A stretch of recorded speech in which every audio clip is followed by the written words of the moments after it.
Hello and welcome. এখন দেখব কিভাবে আমরা SNPs&GO সার্ভার ইউজ করে SNP গুলার প্রেডিকশন রেজাল্ট পেতে পারি। প্রথমেই আমাদের SNPs&GO সার্ভারে যেতে হবে। আমাদের যদি লিংকটা জানা থাকে তাহলে আমরা সেটা কপি করে অ্যাড্রেস বারে পেস্ট করতে পারি।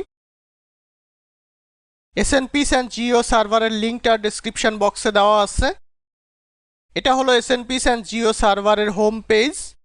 এখন যদি আমরা নিচের দিকে যাই তাহলে আমরা দেখতে পাবো এখানে আমরা কিভাবে ইনপুট দিতে হবে সেটা দেওয়া আছে। একটা হচ্ছে protein sequence file, Swiss Prot code, GO terms, mutations, all methods, এরপরে ইমেইল। এখন যদি আমরা হেল্পে ক্লিক করি তাহলে ডিটেইল দেখতে পাবো। এখানে আমরা দেখতে পাচ্ছি রিকোয়ার্ড ইনপুটস এর ভিতরে দেওয়া আছে প্রোটিন সিকোয়েন্স আমাদেরকে দিতে হবে। সেটা আমরা তিনটা ওয়েতে দিতে পারি। একটা হচ্ছে র ফরম্যাট, একটা হচ্ছে সুইস প্রোট কোড, আরেকটা হচ্ছে uploading text file containing protein sequence. এরপরে আমরা জিও টার্মটা দিতে পারি, জিও টার্মটা অপশনাল। এরপর আমাদেরকে মিউটেশন দিয়ে দিতে হবে। মিউটেশনটা হচ্ছে comma separated mutations in X pos Y format, যেখানে কিনা এক্স হচ্ছে ওয়াইল্ড টাইপ অ্যামিনো অ্যাসিড এবং ওয়াই হচ্ছে মিউটেন্ট রেসিডিউ, এবং পজ হচ্ছে number of mutated position in the sequence. এখন আমরা আবার ব্যাকে যাই।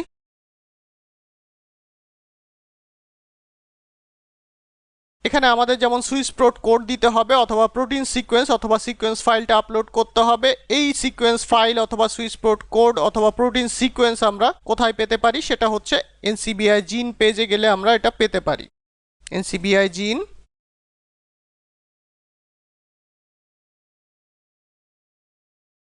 এখান থেকে আমাদের এখানে ক্লিক করতে হবে। এখানে আমাদের জিনের সিম্বলটা লিখতে হবে।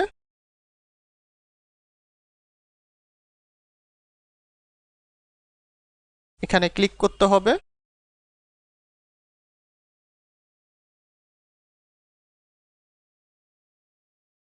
পেজটা লোড হওয়ার পরে এখানে আমাদের সাইড বারে যেতে হবে। এখান থেকে আমরা যাব NCBI রেপসেকে।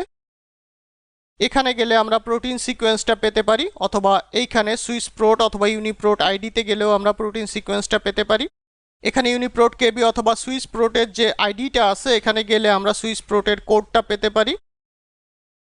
যেমন কোডটা হচ্ছে এটা RB_human, এটা আমরা কপি করি, এখানে আমরা পেস্ট করতে পারি, অথবা এখান থেকে আমরা সিকোয়েন্সটা এক্সট্রাক্ট করেও সেটাকে পেস্ট করতে পারি। সুইস প্রোট থেকেও আমরা সিকোয়েন্সটা এক্সট্রাক্ট করতে পারি। এখানে গেলে আমরা সিকোয়েন্সটা পাবো এবং সেখান থেকে ডাউনলোডে ক্লিক করলে আমরা সিকোয়েন্সটা দেখতে পাবো। এরপর আমাদেরকে দিয়ে দিতে হবে হচ্ছে মিউটেশন, যেটা কমা অথবা ব্ল্যাঙ্ক সেপারেটেড, বাট এটা আমরা নিউ লাইন হিসেবেও দিতে পারি। আমাদের এই মিউটেশনগুলো কোথায় আছে আমরা যদি কপি করে নিয়ে আসি সেই মিউটেশনগুলো, এখানে যে স্কোরিং এর যে ফাইলটা ছিল এখানে আমাদের সাবস্টিটিউশনগুলো স্ট্যান্ডার্ড 1 লেটার ফরম্যাটে আছে, যেটা আমরা এই কলামে দেখতে পাচ্ছি। এটাকে আমি পুরোটাকে কপি করি, দেন এখানে পেস্ট করে দেই। প্রথমে যেহেতু একটা হেডার আছে আমাদেরকে প্রথমে যেতে হবে।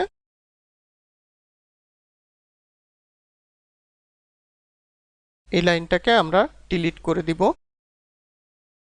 এরপর নিচের দিকে গিয়ে আমরা ইমেইলটা অপশনাল, ইমেইলটা আমরা দিচ্ছি না। এরপর সাবমিটে ক্লিক করতে হবে।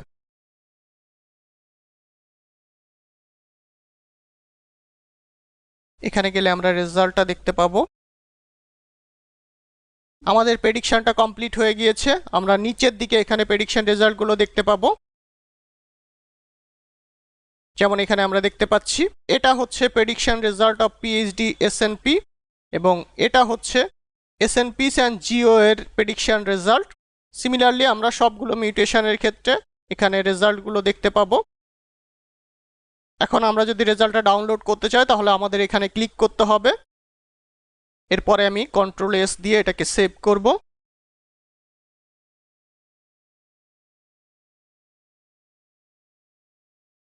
এটাকে আমরা কাট করে নিয়ে যেতে পারি আমাদের রেজাল্ট ফোল্ডারে। সেটা হচ্ছে ফিল্টার টু রেজাল্টস। এটাকে আমরা রিনেম করে ফেলি SNPs অ্যান্ড জিও। এটা যদি আমরা এখন ওপেন করি তাহলে আমরা এখানে দেখতে পাবো এটা হচ্ছে মিউটেশন, এটা হচ্ছে প্রেডিকশনটা। ডিফারেন্ট সার্ভারের ক্ষেত্রে ডিফারেন্ট প্রেডিকশন আসতে পারে অনেক সময়। যেমন এখানে এটা হচ্ছে পিএইচডি এসএনপি এর রেজাল্ট, আনক্লাসিফাইড হচ্ছে প্যান্থারের রেজাল্ট, ডিজিজ হচ্ছে SNPs&GO এর রেজাল্ট। এই ফাইল থেকে কিভাবে এসএনপি গুলোর প্রেডিকশন রেজাল্ট টেবুলার ফরম্যাটে এক্সট্রাক্ট করা যায় এবং সাথে সাথে কাস্টম এসএনপি আইডি অ্যাড করা যায় সেটা পরবর্তীতে দেখানো হবে।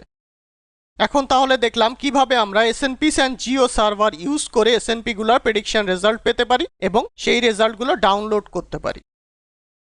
Thank you everyone.